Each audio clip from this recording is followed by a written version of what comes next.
Today marks the one-year anniversary of the attack on Israel by Hamas. Yeah, many vigils, commemorations, and acts of remembrance are taking place across the world, including one here in Reno. Michaela Hardy joins us in the studio after attending the vigil at Temple Emmanuel. Michaela, how are people honoring those who have been impacted? Well, Alexandra, people at the vigil are calling October 7th Israel's 9/11. That's why lots of people showed up at the temple to honor the 1,200 people who were killed and over 200 taken captive.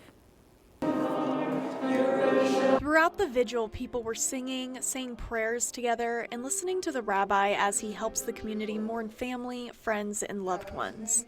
We didn't want politics. We wanted a way to move from grief to strength, to move forward. They're also honoring people who are still currently being impacted. I do have some cousins who live in Israel. Thank God they were safe, but my younger cousins are still in the reserve, so they got called into military service. My cousin's husband and her son are now fighting. Her daughter had been called up. I'm sure she'll be called up again. Yellow ribbons are being worn to show support for the 101 people that are still being held hostage.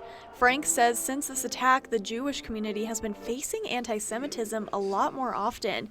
Even today, as people are entering the synagogue, they have to have their IDs checked and stay cautious. It's everywhere. It's more open. It's very blatant. It's in your face.